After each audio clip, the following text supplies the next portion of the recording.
Good morning. কেমন আছো সবাই? আমারও বেশ ভালো চলছে। এটা ছিল একটি বিয়েবাড়িতে, যেটা আমার খুব ভালো একটি বন্ধুর। তার বিয়ে ছিল আর তার দাদার রিসেপশন ছিল একই সাথে একই দিনে। তো এদের বিয়ে স্টার্ট হয় অনেক দেরি করে, প্রায় মাঝরাতের দিকে, 1টা-1:30টার দিকে। তো এরও সেরকমই হয়েছিল। আর আমার খাওয়া দাওয়ার পর্ব শেষ করে বাড়ি ফিরতেই টাইম লেগেছিল 12:30-1টা। কিন্তু আমি ওর বিয়ে দেখতে পারিনি, কারণ আমার পরের দিনই ছিল বেরোনোর। তাই মা একদম থাকতে দেয়নি, জোর করে নিয়ে চলে এসেছিলো। তো এত তাড়াহুড়োর মধ্যে আমি সকালবেলা একদম ভিডিও স্টার্ট করার টাইম পাইনি। তো ট্রেন থেকেই স্টার্ট করলাম এটা। আমি যাচ্ছিলাম গোল পার্কে। সেখানে একটা একাডেমি আছে, ললিত কলা একাডেমি। যারা কলকাতায় থাকো তারা জানবে যে সেখানে কত কিছু শেখানো হয়। তো ট্রেন থেকে বাস, আর বাস থেকে হেঁটে হেঁটে হেঁটে পৌঁছে গেছিলাম ললিত কলায়।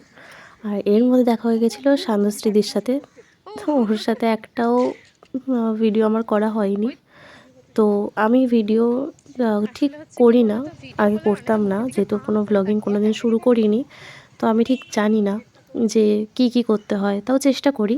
তো সান্ধ্যশ্রীদি আমাকে অনেক হেল্প করেছে সারা রাস্তায়, যে এটা কর সেটা কর। আর এরপরেই আমরা আস্তে আস্তে ভেতরের দিকে যাচ্ছিলাম। তখনই আমার চোখে পড়লো এটা, যদিও আমার চোখে পড়েনি, দিদির চোখে পড়েছিল। তা এত সুন্দর করে এই গেটটা এত সুন্দর করে কাজ করা সিরামিক্সের, খুব সুন্দর লাগে দেখতে বাইরে থেকে। আর এখানে বসে আছেন আমার স্যার আরও 2 দিদি। তো এখানে ছিল স্যারের কাজ, স্যারের কিছু স্টুডেন্টদের কাজ।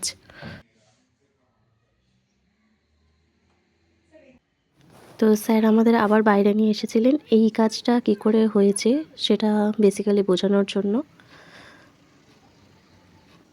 আর ভিতরে এই একটা দেওয়াল ছিল যেখানে এরকম ধরনের কাজগুলো ছিল, এগুলো সিরামিক্সের কাজ। আর এই ঘরটা ছিল মোমের মডেলস বানিয়ে তার ভেতরে কি করে মেটাল দিয়ে করা হয় সেই জিনিসটা এখানে করা হয়। তো এটাই দেখাতে এনেছিলেন। আর এখানে ছিল যারা ললিত কলায় কাজ করেন, যারা শেখেন তাদের কাজ। এখানে বিভিন্ন ধরনের রং রাখা ছিল নিচে, সিরামিক্সের কালার এগুলো।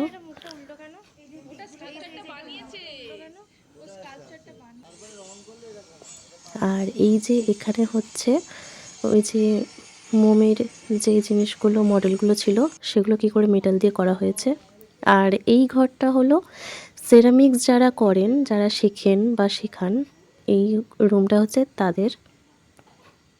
তো এটা দেখছিলাম আর ইন্সপায়ার হচ্ছিলাম, আর ভাবছিলাম যে কবে আমিও শিখতে পারবো এত সুন্দর কাজ।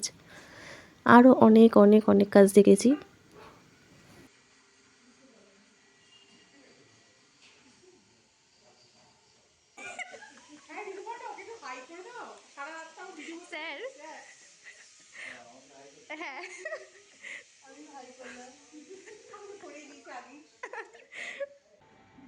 আর এখানে হচ্ছিল ইলেকট্রিক হুইল ছিল, ইলেকট্রিক ফার্নেস ছিল। আর এখানে আরও মাটির কাজ হচ্ছিল।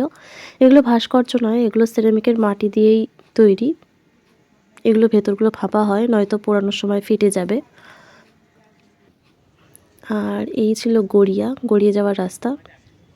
এখান থেকে মেট্রো, মেট্রো থেকে ট্রেন।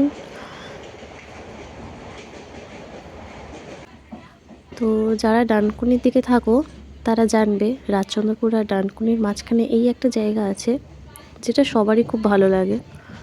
আমার তো বিশেষ করে খুব ভালো লাগে এই জায়গাটা, বিশেষ করে বিকেলের এই টাইমটাতে বা সকালের দিকটা করে। তো আমি আমার ভিডিও এখানেই শেষ করলাম। দেখা হচ্ছে পরের ভিডিওতে। আর আমার ভিডিও যদি তোমাদের ভালো লাগে তাহলে আমার চ্যানেলটিকে অবশ্যই সাবস্ক্রাইব করো। টাটা।